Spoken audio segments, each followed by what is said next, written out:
স্বপ্নে দর্শন পাওয়া গোপালের পুজো দেখতে ভিড় বুধা গ্রামে।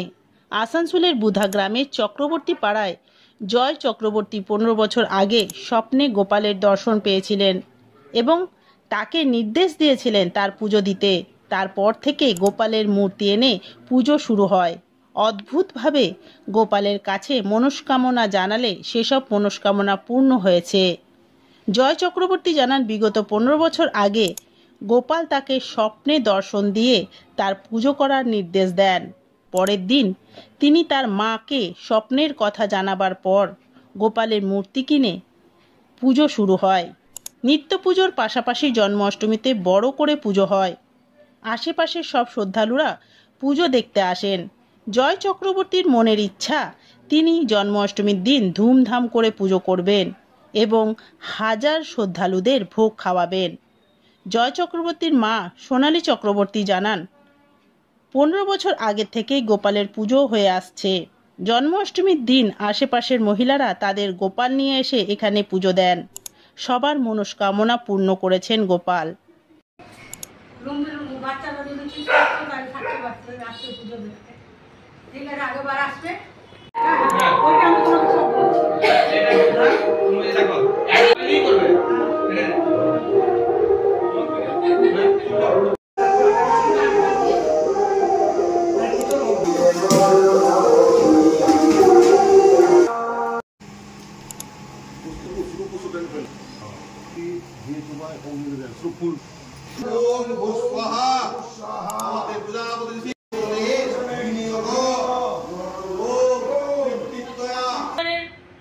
এই যে গোপালের পুজো শুনে এসেছি প্রচন্ড জাগ্রত।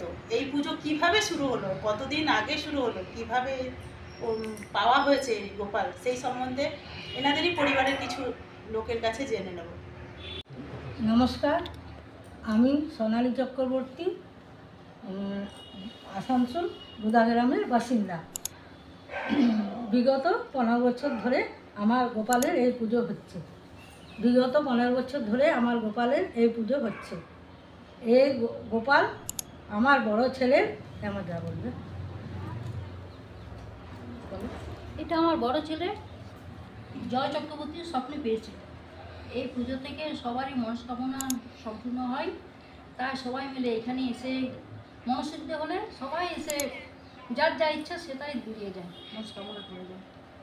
এটা আমাদের বহুদিন ধরে চলছে, আজ 15 বছর। Green Asansol, clean Asansol. শুনলাম আপনি নাকি স্বপ্নে পেয়েছেন, এটা কতদিন আগের থেকে, কিভাবে এটা শুরু হলো? বিগত 15 বছর আগে আগে আমি স্বপ্ন পাই। এই গোপাল বলেন যে, প্রভু বলেন যে আমার বাড়িতে আসবে।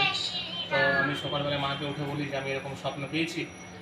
তারপর থেকে সেই মূর্তি স্থাপন করে আমাদের যেমন রীতি রেওয়াজ মানে পুজো হয়, প্রতিদিন নিত্য পুজোর মাধ্যমে এই পুজোটা হয়ে থাকে। আর এই জন্মাষ্টমীর দিন আমরা সবাই মিলে যার যা মনস্কামনা সিদ্ধ হয়, বা সবাই মিলে আমাদের পাড়া প্রতিবেশী আশেপাশের লোক সবাই মিলে এসে এই দিনটিকে খুব আনন্দভাবে আমরা উপভোগ করি। আগামী দিনে আর কি মানে আছে যে এই পুজোটা কিভাবে আপনি করতে চান, আপনার মনের ইচ্ছাটা? আমার মনের ইচ্ছে বলাটা ভুল হবে, ঈশ্বর যেটি চায় সেটির দ্বারাই হয় সব কিছু। তো আমাদের তো মনের ইচ্ছা যে অনেক বড় করে, আরও অনেক বড় করে হোক, যেখানে আমরা গরিব দিকে বা আরও যারা মানে সবাই যাতে নরনারায়ণ সেবার মাধ্যম দিয়ে প্রায় 1-2 হাজার লোক আমরা বসে খাওয়াতে পারি। সবাই প্রভুর ইচ্ছা, আমাদের কোনো ইচ্ছা নেই। তা আমাদের তো সব কিছুর মধ্যে দিয়ে এবারে প্রভু যেমন ইচ্ছা করবে সেরকমভাবে আমরা এগিয়ে যাব। পরিচয়? আমার নাম জয় চক্রবর্তী, আসানসোল বুধা গ্রাম।